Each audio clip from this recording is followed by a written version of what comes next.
All right, look like we are ready to go. Look like we are live. Look like everything is good. Oh, let's see. Make sure everything is straight. Okay, yeah, we are good to go. All right, this is going to be First in Frame Rates, episode 220. Myself, DJ81. Bill's fourth should be here shortly. I just noticed I am at view number 4,000 on Twitch. That's pretty cool. Oh, 4,000 unique people has came across my channel. Not too bad for starting this channel back up again in mid-December. And I hmm. finally, got it moving a little bit. But other than that, everything is good. Uh, let's go straight into the intros. Today we're going to talk about NFL free agency. That's pretty much everything that we're going to talk about today. Mostly that because nothing else has been going on throughout the weekend or throughout the week in general. So let's get right into it. DJ, how have you been, bro? And I've been good. It's been a relaxing weekend. Just been playing my games. I actually just on the surprise. Oh yeah, Caps just scored. And just on the gaming tip, I was playing some Madden, and I attempted to do the franchise one last time. I can't do it. I couldn't do it. The attention to detail with the injuries just kills me every single time. This is to me that has been on a level of NFL 2K, ESPN 2K5's trading logic as far as immersion buster. So I wound up rage quitting the game, the whole game, and rage uninstalling the game today, earlier today. So y'all know what that means. If y'all want to watch Madden, y'all need to come over to my channel. I'm still running the franchise over here. So DJ gave up one last time, so I'm still running. I'm in year 2. Got Trey Lance going. Down Derek Carr's been fired. He's been moved on. So y'all I can go I check that out. I tried. I honestly tried. I tried to give it one more shot. It was looking promising. Got through the preseason, was playing the regular season game, but then all of a sudden, bruised sternum number one, bruised sternum number two, elbow injury that leads into bruised sternum number three. And like, come on. How you get all those injuries in the preseason? I haven't had that many No, injuries. this happened in a single game in a regular That's what season. I'm saying. Like, how you get that many injuries? I have it up to 39, which That's is what I'm saying. That's what I'm asking. How did you get that many? It's like I went through a whole season in like 3 games, and I only had like 4 people injured on my team total, which kind of makes sense when you're throughout a season. I don't But know, but I that whole injury thing, the fact that okay, yes, I get the injuries, but I don't get the fact that I get the like I tried another time with franchise mode and I got dislocated shoulder. It's like repetitive injuries the to the same same type, game. right? And it's just like, come on. We need a wear and tear system in this game. Period. Right, right. I don't care what else they do with Madden 22. They could put like the CBA in there. If they don't have wear and tear, injury, health, whatever, as far as the players are concerned, that game is dead in the water. I got you. I got you. Rant All right, over. on my end, I've been I did a Monday retro stream, was pretty fun. Played some Ninja Turtles Hyperstone Heist. Played that, beat that in one sitting. That's pretty cool. Also I have a few other games I've been wanting to play down the pike. I kind of got a little um schedule that I want to do now. Like right now, I'm going to be doing mostly Monday's going to be the retro streams. Tuesday obviously will be here. Thursday's obviously going to be here. Wednesday, I'm still debating if I'm going to stream on Wednesdays. I don't know yet. If I do, it'll probably be more um it'll probably be more of the sports genre or RPG. I don't know yet because I still have some RPGs I want to play. More likely to lean towards the sports. And Friday, I'm gonna be doing the fighting games. Now, Saturday and Sunday, if I'm not busy, that'll be like the streak, the way I just do a whole bunch of sports games. So that's kind of like how it is. I plan on probably taking at least one of those dates completely off because Saturday is probably going to be the day that I'm actually doing the second podcast that I'm going to be doing. I'll be talking about that later on this week. So it'll probably be like the Saturday that I'm actually that I'll probably be streaming or it's early Sunday morning.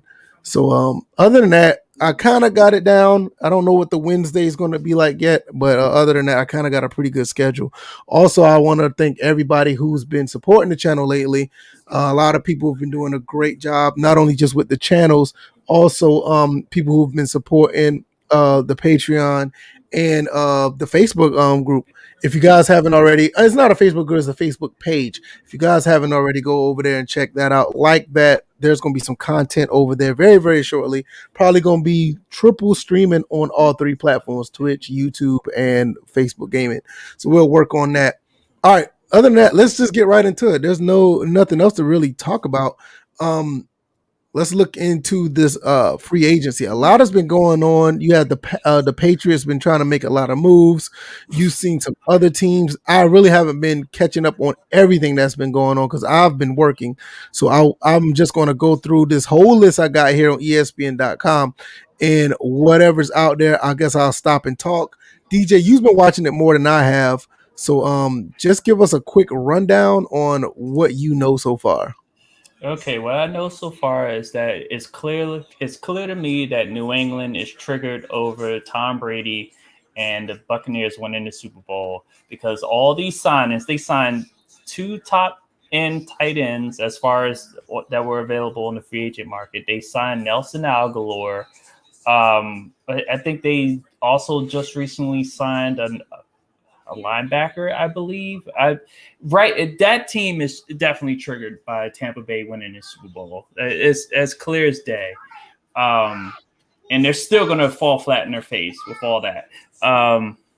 Let's see what else. I know Washington. Oh, go ahead. No, I'm just saying I like the aggressiveness that they're doing though. I like that because they have it makes it seem like they have something to prove because Tom Brady left, and I do like the aggressiveness. That's pretty cool. But I don't know what's going to come about it. I don't think much because they just signed Cam Newton again. So I mean I don't know, but it's going to be actually interesting to see how that plays out. But the thing is, and I know Bills would say this: where was this energy when Brady needed it in New England? That's probably what Bills would say right about now, because they're this level of aggressiveness we've never seen from New England ever. Well, I mean, when you have stuff happen like what happened last year, I guess you have to switch things up because it's easy to say that when basically you went to the Super Bowl 9 out of 19 or 9 out of 18 years.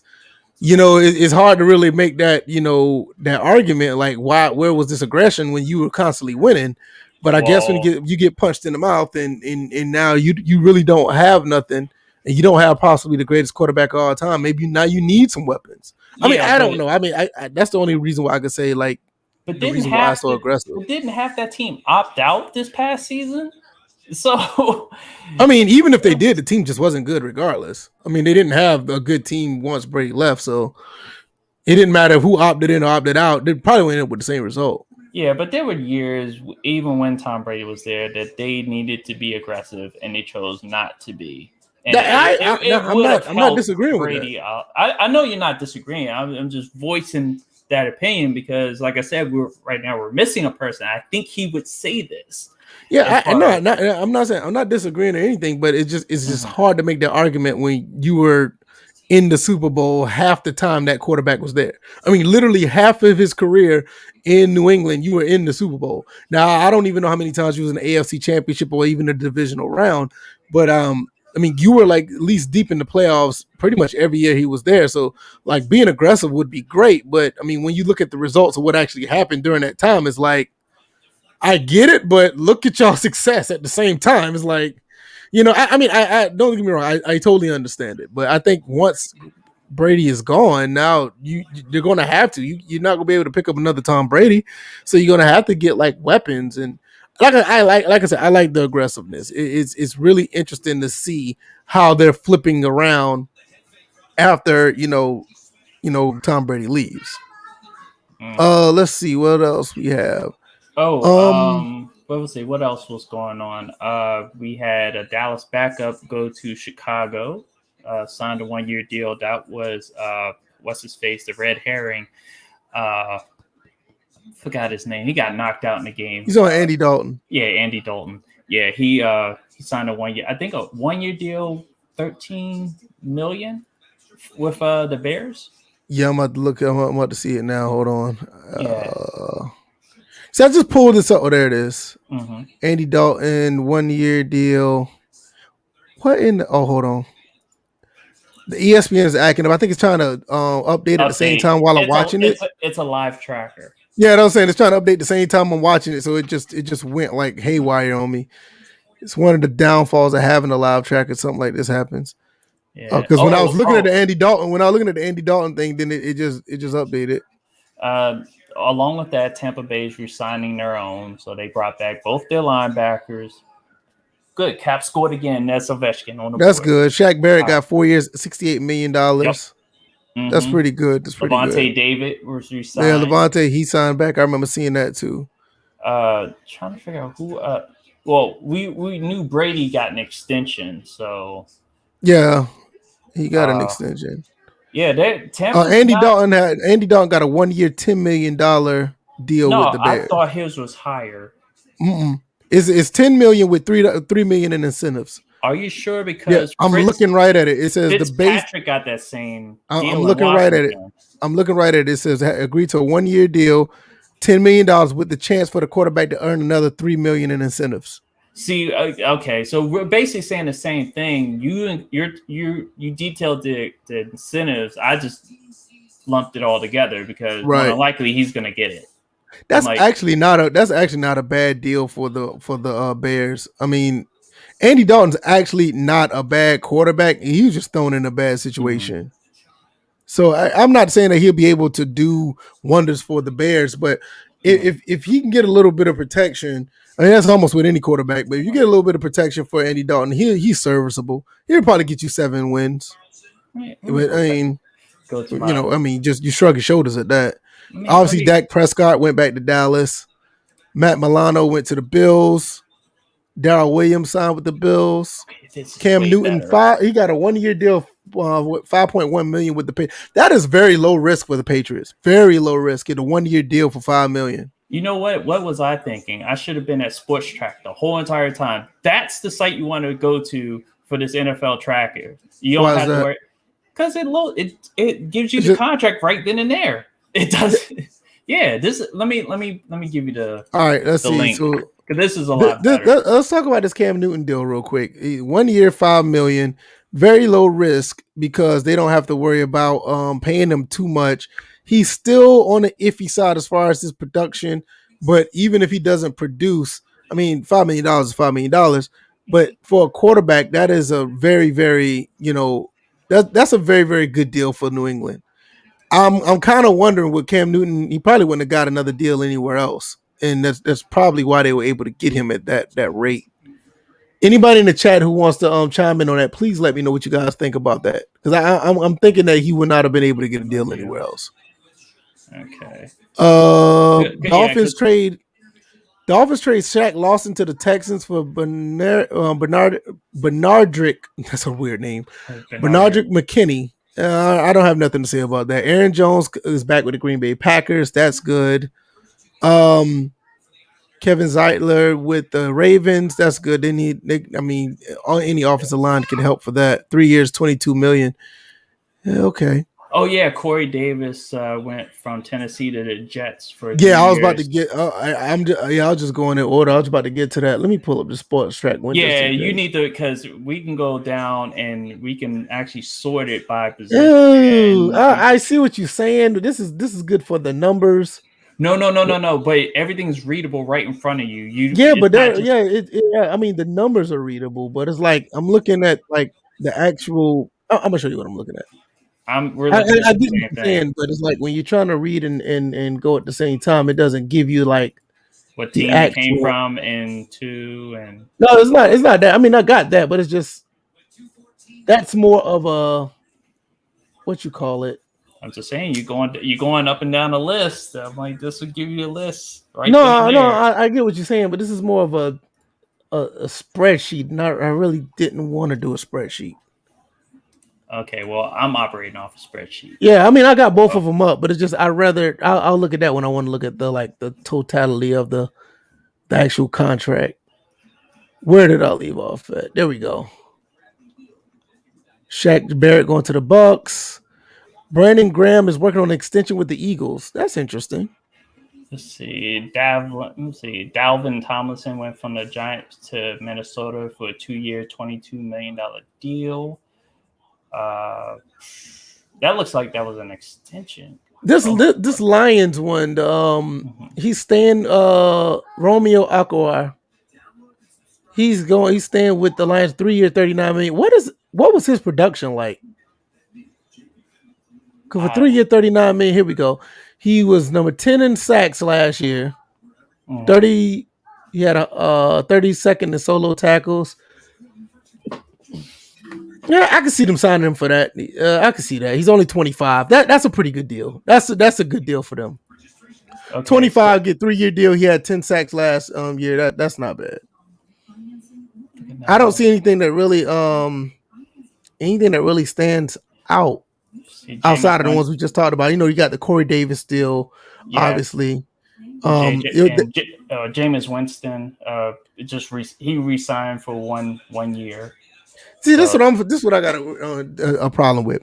mhm. Jameis Winston signs for 1 year, but they just gave this dude, what's his name, Taysom Hill, like a 4 year, $100-something million contract. I mean, it's all voidable, but still, Yeah, why would they? they basically restructured his contract because of the whole I guess the whole salary cap thing, and I That's like think really weird how they did that. I don't know like the yes, whole ins and outs of that. it's the That's just same. weird. It's the same type of deal that Washington and Dallas got in trouble for during an uncapped season when the CBA ran out, which is bullshit. Got you. The Saints can get away with it. How come, you know, Washington and Dallas, who did it, it was legal.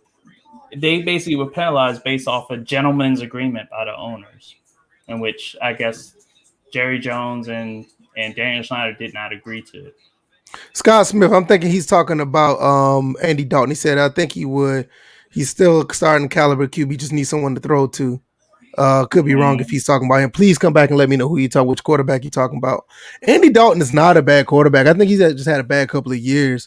Overall, his career is actually not that bad. mm. Um, let's see. What else did I see? Yeah, you did talk about the Panthers signing Chris Manhurts. I know you talked about that. Okay, and of course, The Patriots, not the Patriots, but the Bucks mhm. talking about they might sign running back He was James talking White. about Cam Newton. Yeah, because Cam Newton's already signed with the Patriots, Yeah. but the Bucks are thinking about signing James White at running back. So if they do that, what does that mean for Leonard Fournette? Makes you think about that.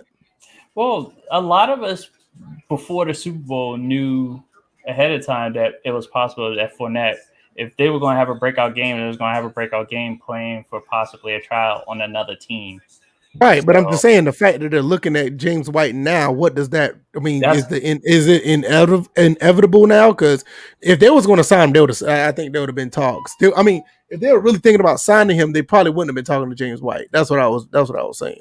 well, we're saying the same thing. It's just you're talking about in the moment right now versus what we were talking about beforehand, knowing that there's a possibility they could be looking at somebody else. Now we have a name of somebody that they're looking at.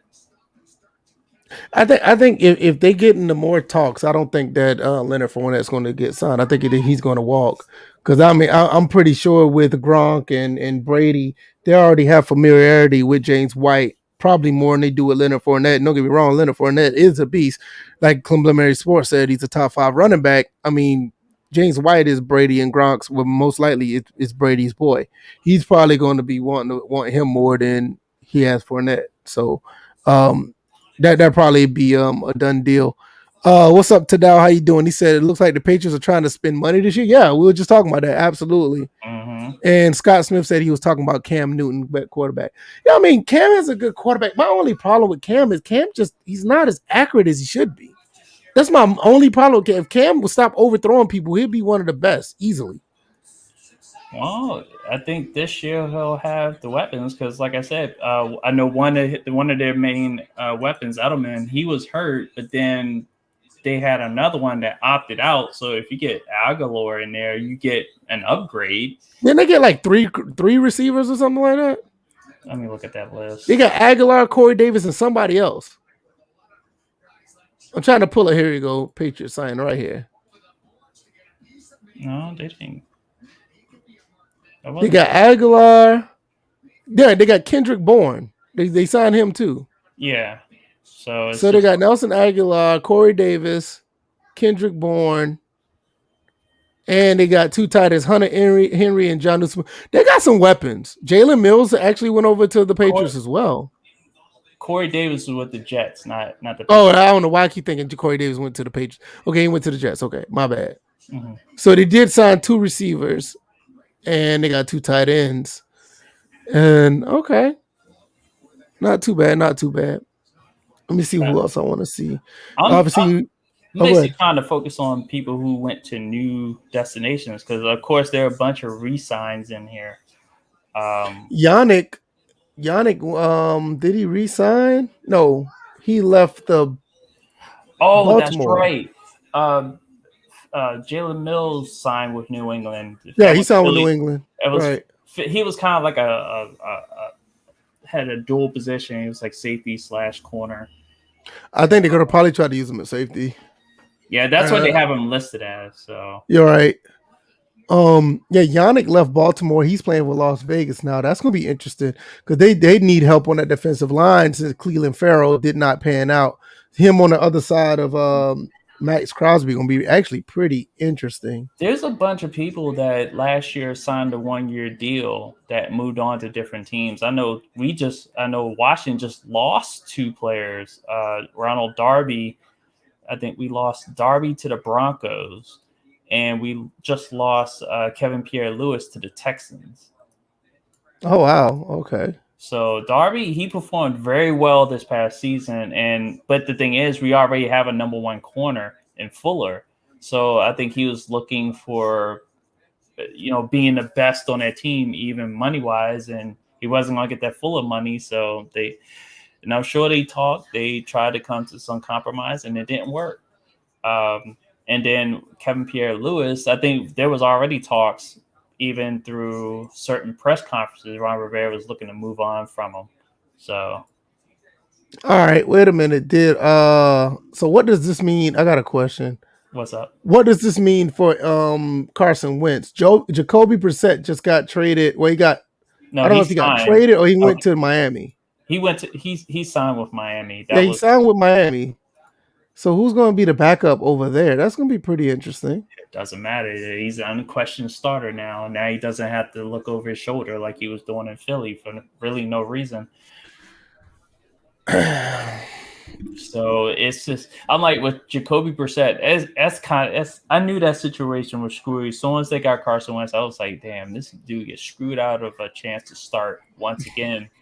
So it's just like he goes to Miami to where they haven't even settled whether they want to stick with Tua, that's a crazy situation in itself. Tua put himself in that situation though. How he didn't draft himself to Miami. He didn't play that well though. I But he's a mean, rookie. You gotta yeah, but give I'm him just time. But saying. you gotta give a kid time to I like I I, I get get acclimated. I get it, and I'm not saying that is unwarranted. But the fact is he didn't play well. I mean, Fitzpatrick was they were going back and forth that they was going to put Fitzpatrick back in the game. That's one of the reasons why Fitzpatrick is not there anymore because he was that big of a threat to Tua. That's why they didn't re-sign him. I don't know if this is going to be the same thing with Brissett, but you just have to keep in mind that Tua gonna have to step his game up because you're talking about a guy with Jacoby Brissett who actually can play and has years on his career, and he could end up losing his job to Brissett like for real if he doesn't step his game up. But like I said, it is a rookie. It's gonna take time to see. I just Um, I just when it because we've seen it happen one time before where a rookie was condemned to to to failure when really you spend that first year just getting acclimated to the league. No matter what your success, you're given at least a year or two to work on that. I know that happened with Dwayne Haskins. Uh, shoot, Rosen, I don't think got that. Well, Rosen for a good reason to get that, but we found that out later. He took his year and didn't improve, and same with Haskins. So it's just like with Tua, they just have to just be like, look, we're to squash any of these rumors surrounding Miami. We're like, look, we're going with Tua. But just know, just like you said, VF, there's a guy behind him. Slip up, boom. Nature of the business will take over. That's why I say I just think that I think that Jacoby Brissett just caused a bigger threat to him, so he really gonna have to do something. Cause he causes a bigger threat than Fitzpatrick did. So that's interesting. Tyrod Taylor leaves the Chargers and he's going over to Houston, and that's really weird. Why would they need? Well, I don't even know their quarterback situation outside of them not wanting to move on from Deshaun Watson, but Tyrod Taylor goes over there now. It looked like they're preparing to move on from Deshaun Watson. Yeah, but They, they, but, the, that but Tyrod organization can is Tyrod be like that starter though? he can That be that that's the thing, man. I mean, he still has the potential to be a temporary starter, but we're talking about the Houston Texans. They've made moves to devalue that franchise, and Deshaun Watson is the last domino to fall. And they're looking to trade him. They're probably gonna wait till draft day to trade. this is my thing because I don't even know what kind of draft picks they have, but whatever they do, I Have mean, left. that's what I'm saying. I don't even know what they have. So, but to me, it's like you would think that they would be able to probably just draft a quarterback. I don't know. It's just this Tyrod Taylor one is kind of is a head scratcher, but everything that they've been doing over there in Houston is a head scratcher. So I don't know. Yeah, I look at that and like I'm really weird. That's really weird. I don't know. I'm looking at the players that have arrived in Houston. Like I mentioned, Kevin Pierre-Louis, Andre Roberts signed with them. He's 33-year-old receiver. That's kind of crazy. Christian Kirksey, who's an inside linebacker. Justin McRae from Atlanta. See Derek Rivers from the Rams. I'm just naming all the players they've acquired. Camus Grigier-Hill, who was an outside linebacker. And then we were talking about this one, Mark Ingram from Baltimore. He's over there too. Which that one makes more sense because they do need a running back. Yeah, that makes sense because you're going to get somebody who actually can play the position. Tyrod Taylor can play, but I don't think he can play well enough to just maybe he can be serviceable for 1 year. But you looking like with Mark Ingram can give you at least another 3 years. That's not a bad signing. I don't have a problem with that one. That one actually makes some sense. So I'm trying to look at some other. Let's see. Okay, I'm looking Joe at Thomas, inside linebacker. It came over from Dallas. Let's see. I'm trying to think anything else there. Taco Charlton, he resigned to KC. Mm-hmm. Tack McKinley left Las Vegas and went to Cleveland. I don't know too much about Tack. Tack is almost good Lord. Hopefully Carl Lawson do go to his new team. Yeah, he left Cincinnati. He plays for the Jets now. That's going to be interesting. The Jets made a few moves that's actually pretty decent. I don't know about them possibly moving from Sam Darnold, but I just don't know. I think they should stick with him because there's been rumors saying that they may move away from him, which I don't think that's a good idea. Yeah, that's really going to depend on a lot of things. They still got Jamison Crowder up there and with the Jets. So with Corey Davis there, you pretty much have explosive weapons between the two of them. It's just they have to make sure they have a good enough running back. And from this list so far, they haven't signed that person. Is Fitzpatrick going to be the starter for your Washington football team? That's going to be an open QB competition. I don't see that being him. I don't see him being the starter unquestioned. And this is another situation. This is a theory that you brought up that it looks like we're testing. We're definitely going to test to pay cheaply for a quarterback that could start maybe for 1 year, hold the fort until we either get a better quarterback or we look in the draft and get a better field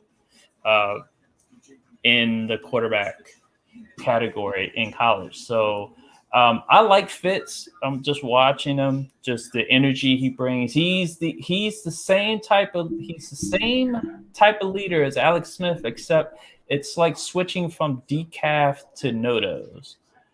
So Right. he's in your face and excited and expressive versus Alex Smith was calm, collective, and reserved. But they both were pretty good. I, I'm still looking at Heineke. See, that's I don't know. I don't know. I mean, like with both, if Heineke can give you that, I still look back at that playoff game. If he gives you that energy every week that he did in that playoff game, it's going to be really hard to pick which quarterback you're going to put on the field. see, and Because this Fitz, like Complimentary says, Fitz is a great leader, but the thing about it, I don't think Fitz gives you that energy that riles up a team like Heineke did. I just don't know. he does it in a different way. I think Yeah, it's that's the what. Yeah, he it's the does it in a same. different way. I just don't know if It's the it's same viable. type. It's a But that team it is viable. They relish off of stuff like that. Um, but as far as Washington's history, they really actually bucked the trend. But obviously, the last time they won a Super Bowl was before we were talking about franchise quarterbacks as being a major thing in the NFL. But I've always said that Washington should just you know get somebody mid-level, have somebody earn the right to become the franchise quarterback. So I feel like between Allen and Heineke, they have to continue to play well to earn possibly that right to be there long term. And Fitz, we already know, is just there temporarily. He'll probably retire in a year or two. Right. I mean, he's So 39, so and then that also told me that Washington wasn't willing to pay the price, which I'm glad they weren't willing to pay the price that I think some of these teams are going to pay in these trades for these already established stars at QB. do you still see your do you still see them picking a quarterback sometime in the draft? At some point, but I don't see it in the first round. I think they're either going to go after a receiver or a lineman, offensive lineman. That I is, can see them probably picking a quarterback third or fourth round. yeah, I can see that. yeah, And because it really makes sense now based on them picking up Fitzpatrick. You really want to get a quarterback that's probably just going to sit and just see what you got within the right, next year or two. which I is think that'll be a smart move. old school thinking for a team. All these teams, they get their first round draft pick and they put them right there. They throw them in the fire. Ron Rivera is he's like, hey, sticking to that old school mentality. It was like, look, I want them to learn and see what's going on. And there are people that are already in place that can play. Like I said, like you said, Heineke and Allen, who already know the offense. Right. And See, then that's it. I Fitz, didn't even talk right, about that quarterback. You're right. right. So and Fitzpatrick is your veteran. So it's just like, okay, let this cat sit off to the side. That's the fourth QB if we draft one, and then just let them learn. And then if they earn the right through their play, whenever they get the chance, like through preseason or through training camp, then we'll see. But I like their setup so far. They definitely need to upgrade at the number two receiver, which I think our number two is coming off an injury list at some point in time. I think Kevin Harmon, Harmon, who did a good job in his rookie year, was out with an ACL. I think it was either ACL or Achilles injury. I think he's going to be the number two coming out of that wide receiver corps. Okay. Yeah, that's gonna be interesting. I was looking at my Falcons and see what's been going on. Not much has been moving over here. I mean, they re-signed Young Wei Koo. They re-signed him. I think they traded for a tight end from the Bills. But it's really interesting, like what we've been doing over here. Like they've done very little. They got rid of James Carpenter, offensive guard. They got rid of Ricardo Allen. I think they're getting rid of a couple of other safeties as well. They got rid of Allen Bailey. And I don't see any other moves that they're doing. But what I do see what the Falcons are probably trying to do, it looks like they're going to move into the draft and Mm-hmm. actually build through the draft. That's what I'm seeing because not many free agent moves. They're restructuring Matt Ryan's contract. And it Right. looks like the way things are going, I would not be surprised if they try to pick up a quarterback with that number 4 pick or they trade back and just get a bunch of more pieces and build through the draft. Honestly, I don't have a problem with this because I believe that Matt Ryan has maybe 3, Mm-hmm. and I'm pushing it with 4 more years left as far as being a decent quarterback. So they're like in a really good position to like try to get pieces around. well, I ain't gonna say around Matt Ryan because they already got it. They just need to find a way to win games. And if you get just more talent around the team in general, they'll just be an overall better team. Because it's no reason for this team to go. I think they went 4-12 last year.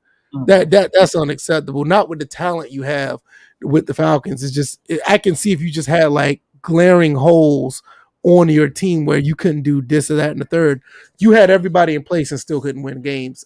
I wonder if it's a coaching problem or if it was just a scheme and mechanics problem. But with a whole new coach, a whole new GM, we're going to see that. But it's very telling that even with the new coach and a new GM, whole new offense, a whole new defense, they did not pull anybody off the free agent line that was a big splash. I think the only thing they did was resign a few players and they traded for a tight end. So that's really interesting to see what they're going to do. Uh, Them being in the draft is just you're really going to find out. So Young Nobles on crack. Sam Harris got Dalton Super Bowl bound. he rolls his eyes. Right, exactly. But No, there, but I will say this with your division, depends on what y'all do in the draft. Y'all, this is gonna be a straight. This is gonna be a stretch because they still got Aaron Rodgers over there. You have a fighting chance to win that division, and I know that's somewhat of a stretch, but all you have to do is just make sure Dalton don't make mistakes because your team is not bad at all, mhm. and Dalton is definitely an upgrade from Trubisky. So we'll see how that plays out. Two moves that Tennessee made were very significant. Bud Dupree came over from Pittsburgh. He signed a 5-year deal, and Danico Autry, defensive end or edge rusher from Indianapolis, came over on a 3-year deal, Hold on, 21 let me million. see. Dupree signed with who? He signed with Tennessee. Wow, that is a really good move. That's probably the sleeper move right there. Hmm. No, I'm serious when I say that. I mean, 'cause the Titans defense was already pretty good, and you add somebody like that. I'm surprised not too many people talked about that. That's actually, hey, I'm just thinking about it off the top, just on the surface. That's actually not a bad move at all. Now, also, I'm looking on the opposite end. The exodus of Detroit sports overall.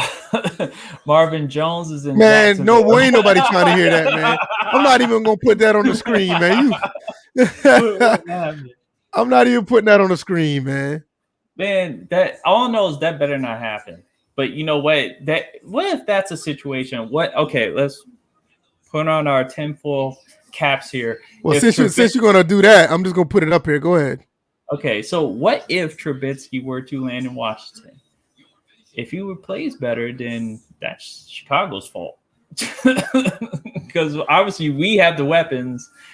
I wouldn't say we have better weapons because y'all have Allen Robinson, and I think you guys just kept one of your weapons. So but I don't see that happening. I don't see him coming to Washington. I actually don't want him in Washington.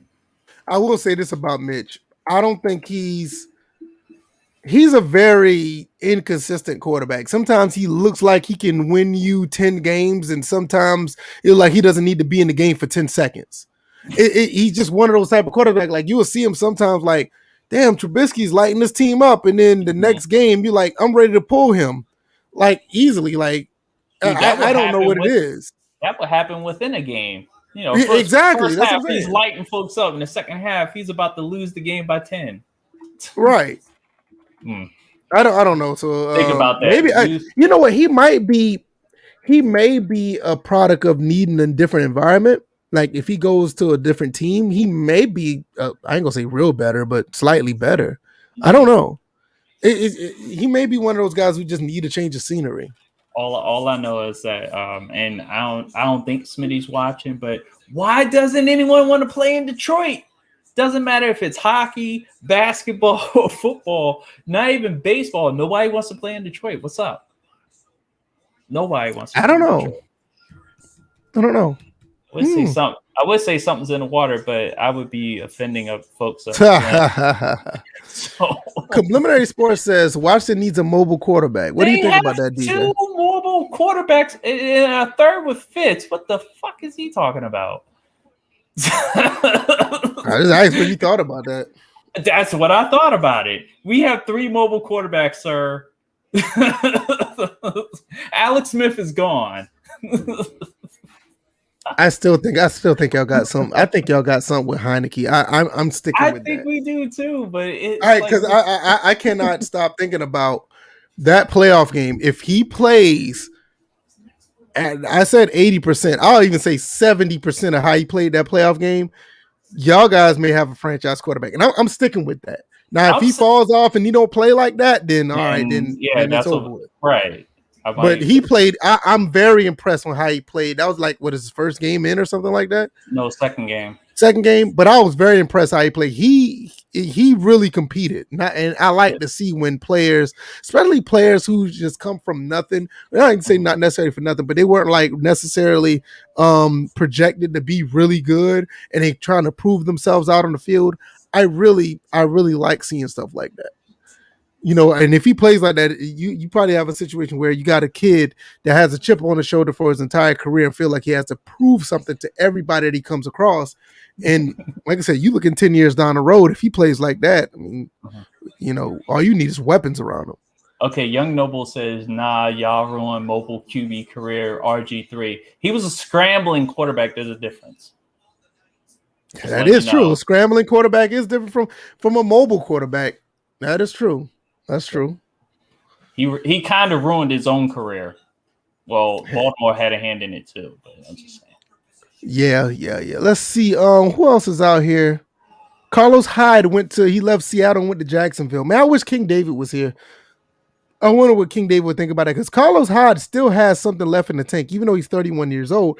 I think he's still got another at least 1 or 2 years. Whoa, wait a minute. What happened? Something just update? No, I'm just trying to see how many years he signed for. Oh, okay, I was looking at it wrong. I'm looking at the thing wrong. So he signed. I done lost him. On the screen. That's why I don't want to do this thing. I blame you, DJ. Oh. This Excel thing. Here it is. He signed a 2-year deal for 4 points. That's a really good deal for Carlos Hyde. Hey, it ain't my fault. I can read a technical document.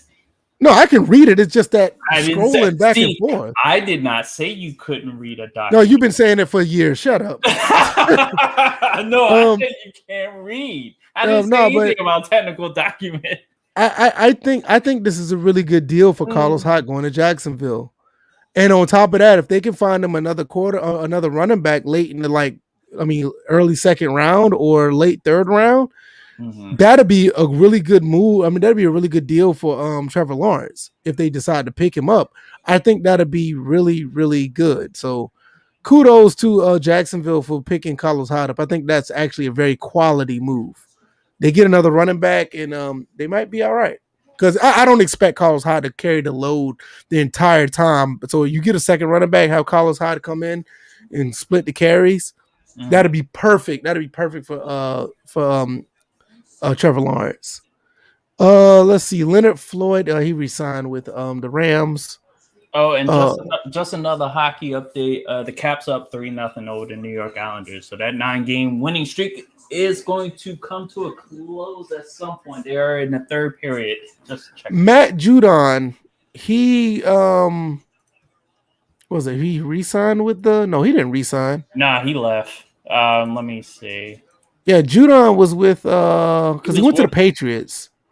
He was with Baltimore. He went to Baltimore. That's another good move for the Patriots. Yeah, 4 years. That's the linebacker I alluded to. I didn't remember by name, but yeah, Matt Judon, 4-year deal, $54.5 million. Yeah, that's gonna be we supposed to be brothers, ministers society. I just called him that. No, but I think I actually think that's a pretty good deal. For the Patriots. Patriots are doing a lot of good things. I think the main thing with them is you still got Sony Michel at running back. James White may leave. Cam Newton is going to. There's really no excuse for Cam Newton at this point. I can't remember a time where Cam Newton had like these type of weapons around him. I mean, yeah, he had a pretty good receiver before. He had a number 2 that was decent. Greg Olsen was there, but you got 2 pretty decent tight ends. You got 2 good, decent receivers, and you're going to have a pretty good running back. If it's going to be all on his shoulders, he can't be overthrowing players. And he understands this because he actually laid it out there that to learn that offense was pretty complicated compared to where he was coming from. So with the lack of preseason training camp, the way it was structured, you really couldn't get that down so much through Zoom. So this year, like you said, and I agree with you, this year would be no excuse because you're going to have the regular training camp. You're going to have the regular preseason games to get this down. So Young Noble he need to go to hell, man. He need to go to hell for that. He thought maybe if you wear high heels on the field, he'll play better. You stupid, man. Maybe if man, leave that man alone, man. This fashion is it's questionable. I'll just say that. Scott Smith said, man, Cam made it to the Super Bowl with Ted Ginn as his number 1 receiver. That's a really good point. That's what I'm saying. It's like there's really no excuse at this point. I know Cam had his ups and downs since that year, that MVP year. But now I think this is a good year for him to actually shine. You got Hunter Henry, you got Jonnu Smith, you got Nelson Aguilar. Is it Keneal Harry still coming back? I mean, you got some players there. The way New England is structured on offense is almost like it was with Carolina. You had a couple of tight ends of Carolina. You was talking about Greg Olsen being one. I think they had another one. Yeah, he was mediocre though. The other guy, he was mediocre, but he was still a target nonetheless. And it looks like if you're gonna have a two tight end setup for most of it, because they're not. It looks like the adjustment play calling wise with Belichick has been like mostly double tight end. That's kind of like which is not really an adjustment. It's more or less he's making an adjustment because he's doing more read option.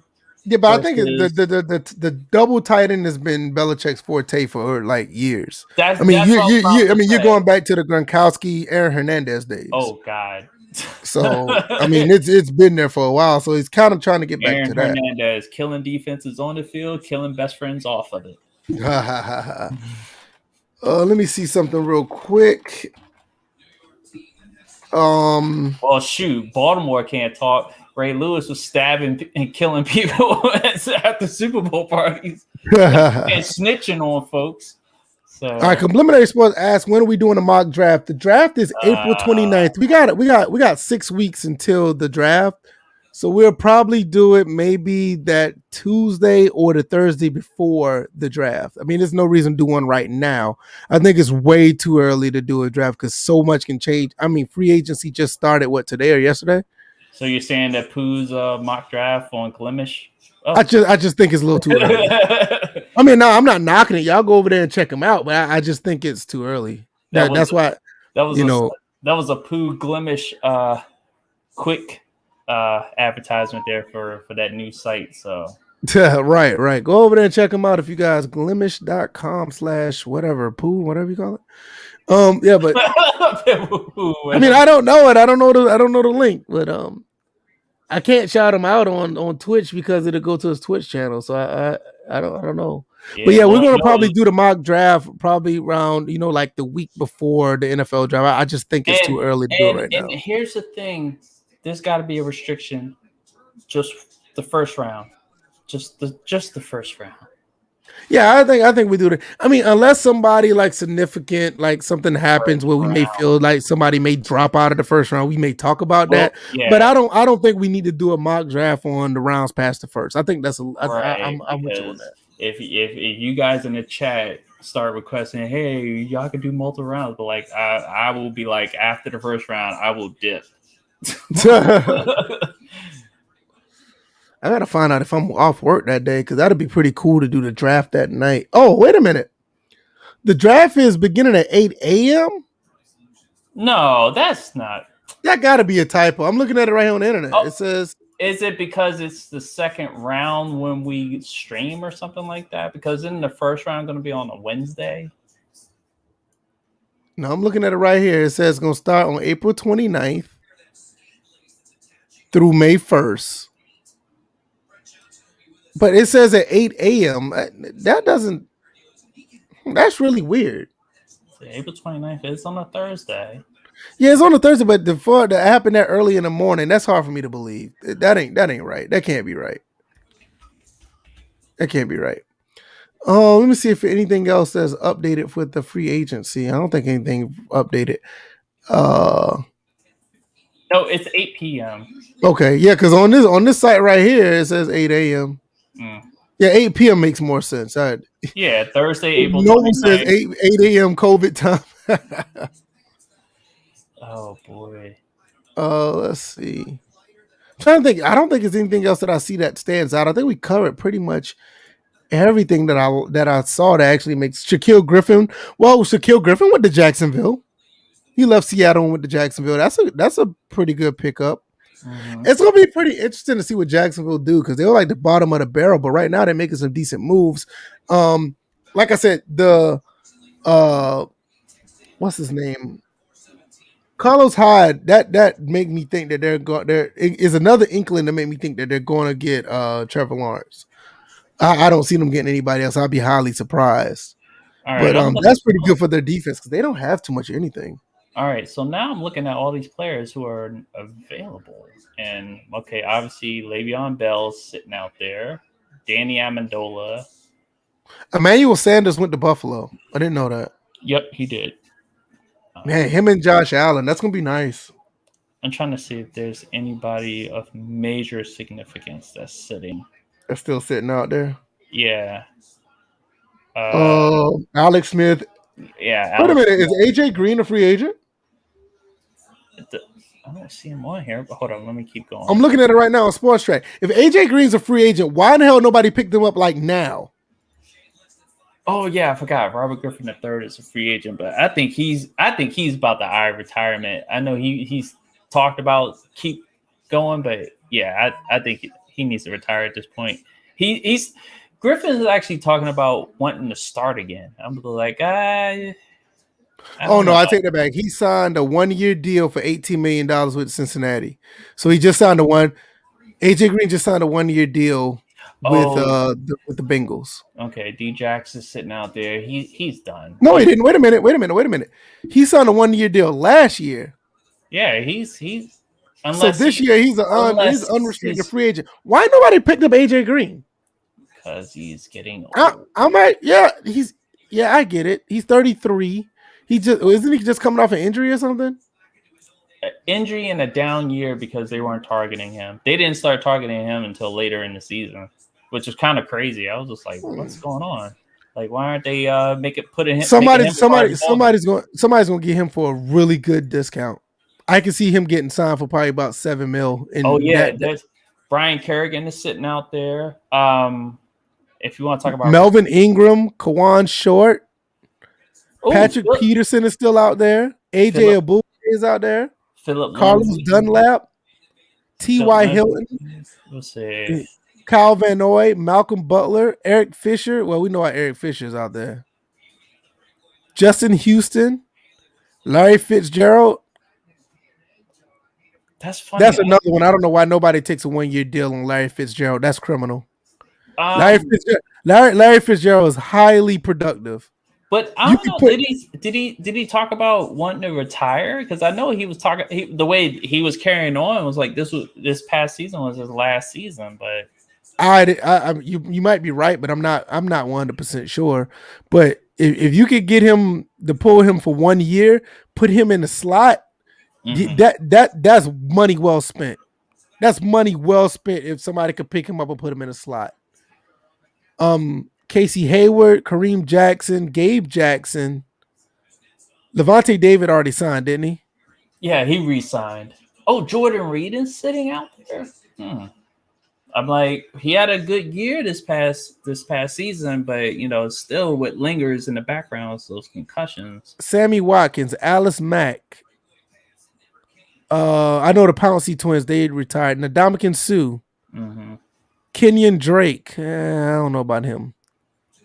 KJ Wright. Brashard Perriman.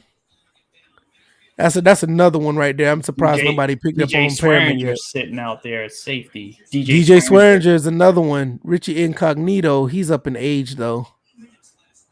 Uh, Denzel Perriman, that's another one. Kenny Vaccaro is not a bad pickup.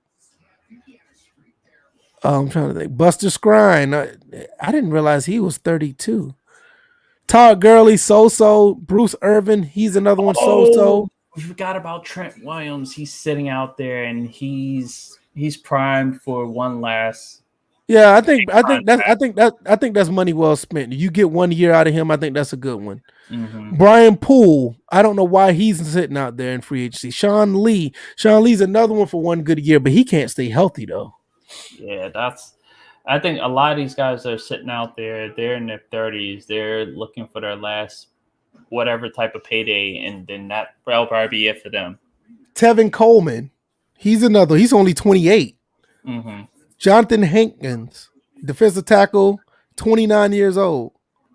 Maybe some of these guys have been signed and we just don't know, but it's kind of hard to say that some of these guys aren't signed yet. I'm trying to think. Xavier Rhodes, so.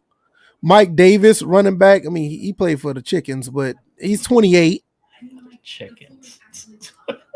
Adrian Claiborne, so. Keanu Neal, he just coming off a couple of injuries. I'm not sure about him. Damian Williams from Kansas City, he's a good. That would be a good 1 or 2 years on him. I don't see anybody. Chris Conley from Jacksonville. Yeah. Mercedes Lewis is up there in age. Colt McCoy, no. Brian Hill, running back. He's only 26. Somebody should take a spin on him. PJ Williams, cornerback from New Orleans. Leonard Fournette. Leonard Fournette is only 26 years old. That's insane. I had no idea. I don't see anybody else. Tywan Jones, Malcolm Brown.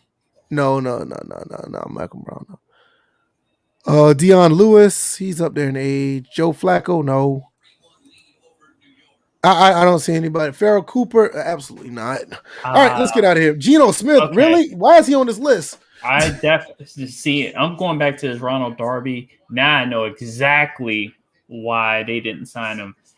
Because I'm looking at Kendall Fuller's contract, and he's only getting $10 million a year.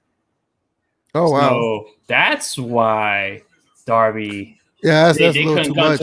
They couldn't come to an agreement. They're not going to invest that much money into per year. I don't. Young Noble said, "Did someone pick up Alex Smith? Do you know? No, I haven't. No one's picked up Alex Smith yet. And obviously the thing on him is his leg, and if he has any type of injury, and it's something as small as a calf strain on that leg, pretty much could kill his whole season. I'm like, did Juju Smith-Schuster get re-signed yet? No. Mm-mm. Wow. Yeah, that's crazy. But yeah, I'm like, yeah. Ooh. The fact nobody talked to him. The fact nobody has talked to him when he hasn't signed it. That speaks volumes. That makes it seem like whatever they were saying about him being a problem with the Steelers is kind of starting to make some sense. If nobody picked you up right away, I mean, that dude is 25 years old. He's a pretty good talent, and nobody talked to you yet. Yeah, that speaks volumes in my opinion. I am liking Washington. I'm looking at Washington's total team roster as far as the average salaries. The highest guy is getting paid $18 million a year, and that's Brandon Scherf on his tender. What's your cap space look like? Let me see. Should have it off to the right. Because I'm sitting here, I'm just looking at other guys that are free agents. I don't see anything else. 13 million cap. We have 24. Nope. Estimated cap space 37.6 million in cap space. So that's really good. It's pretty good. I would say they would like to restructure. Oh, so that's what we offered them? 9.2. We're talking about Ronald Darby. So yeah. That was obviously I went off on a tangent there, but that was just interesting to look at because a lot of people when I looked on Twitter when they reacted to Darby signing with the Broncos, they understood that you're not going to pay someone as the number one corner when they're not the number one corner. Well, I think the problem is though when you really look at this, Mm-hmm. a lot of these guys are pretty good names that are not signed. I think it's because of the crunch of the actual salary cap. Yeah, Because you got a lot of talent out here that just nobody not saying it's not signed. Like from what I know, nobody's talking to these players. well, and also the strategy, because this year's salary cap is going to be low compared to what it's going to be the following year. A lot of people are signing these 1 year deals and banking on that so that next Right, year they can make their money. So, right. That because does by make then, sense. because obviously by then the crowds are going to be returning. I think just to talk about another sport, DC United and the Nationals have been okayed at least about 5 to 10,000 people in the stands in Washington D.C. So depending upon what these states, local governments allow for their stadiums, I'm like, of course, and probably in Florida, Texas, and all the other ones that have lifted every mandate, they probably can go full 100% if they wanted to. Yeah. So Complementary sports. I didn't see this yet. Yeah, we. I think Tadal said this as well. He said Jacksonville has a lot of money to spend. They do. So it's like with that, they're like I'm kind of interested to see who else are they going to put on their roster. I mean, uh, look I at wouldn't be surprised they try to talk to Juju. yeah, looking at the Like, top like, like, seriously, why not talk to Juju? Why not talk to Larry Fitz? I think Larry Fitzgerald would be perfect for Trevor Lawrence. As now, far as look, being a mentor, I mhm. think he'd be perfect for somebody like Trevor Lawrence. Now going back to the top three cap spaces in the league, as you said, it is the Jets, the Patriots, and the Jaguars. Top three. The Jets 56.3 million in salary cap, Patriots 49.3, and the Jaguars 48.4. I'm gonna talk about this. I need to get some more information on this. I did want to make this a topic, but only we know that they're working together, but we haven't heard anything concrete. But the XFL and the CFL are thinking about working together to form a league together. It's going to be really interesting to see how that plays out because both, I ain't gonna say both, but I know the CFL in general they're bleeding money. But I want to wait till we get more information to actually talk about it. But on the Right. surface, I think it's a great idea. I don't see a problem with it at all. I But yeah, that the fact that it's exploratory in nature, I wonder like how they can mesh. Like if it was in the sense of interconference games or interleague games or something like that, I wonder how they would morph their rules. how many teams each league has? I think the CFL has what 20, maybe I think 15 to 20 teams. Let's Let see. me see. I thought they had less than that. Oh, let me see.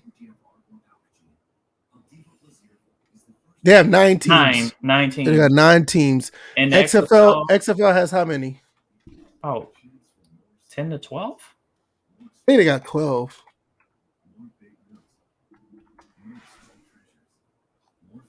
Oh, the XFL only got 8 teams.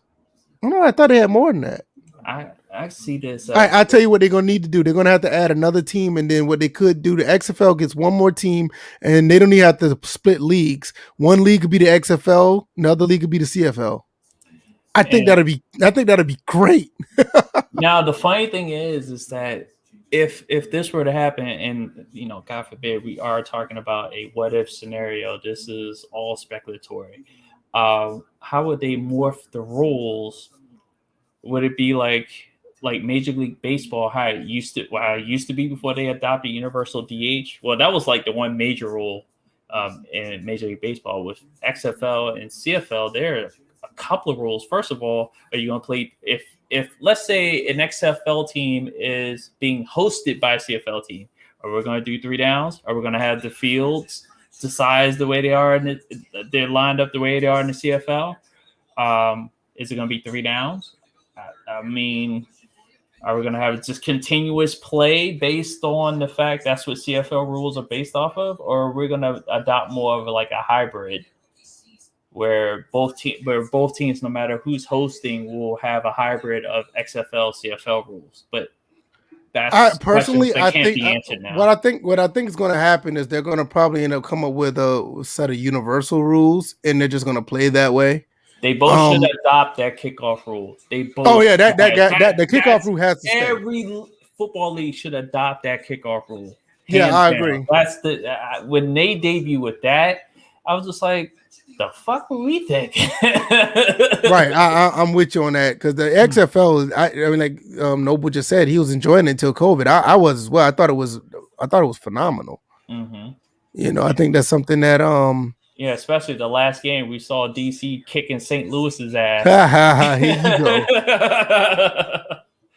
there you go. Yeah, With our backup quarterback, yeah, I actually like the league. The league was pretty fun. That was my team. the Battle Hawks, The Battle Hawks, and the Battle Wounded Hawks after that game. it was pretty cool, man. It was pretty cool. I enjoyed it, and hopefully they'll come back and do something nice, man. Because it was they already set to come back 2022. Hmm. So it's gonna be interesting to see what they do. So Yeah, because I know Dwayne Johnson, The Rock, when they talked about this whole thing with the XFL, CFL, was like, okay, operations are on hold as we speak because I think that was the initial plan the year you just put out, and they put that and they've as of right now put that or was it they were supposed to come out later this year, and yeah, they put something like that that. on hold until 2022. So either way, we'll see what happens. We'll await further instructions on this. Right, right.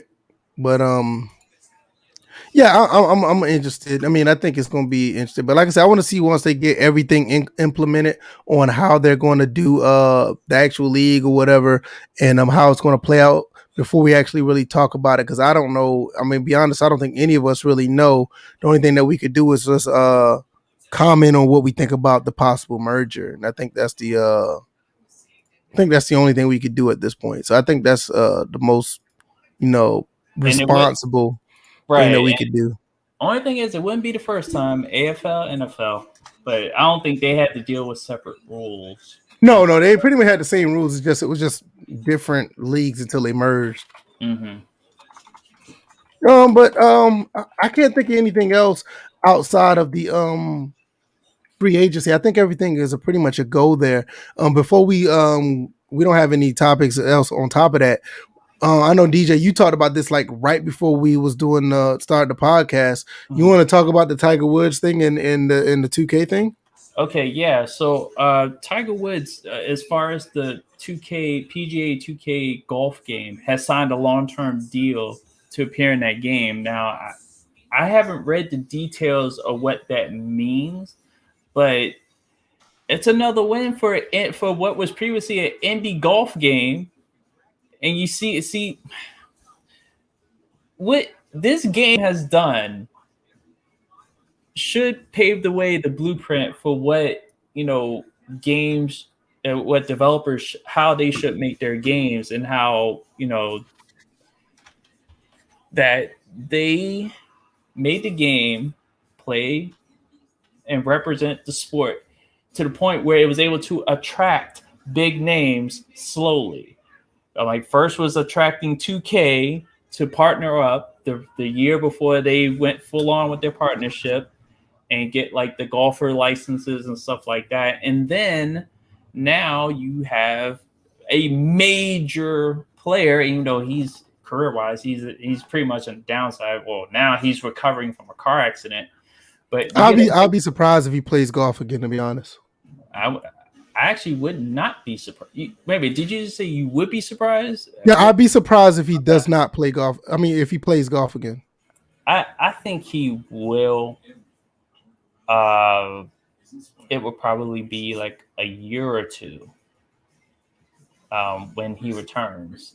Right, Just knowing what took place with Alex Smith, and now right. how people are using that as as a motivating factor, but at the same time, it also lets you know that the military does the best work, or they can be a better motivating factor in healing than a regular doctor. I'm not saying that like pound for pound that a regular doctor can't do what the military can do, but the military, there's some extra motivation to get you back out on the field.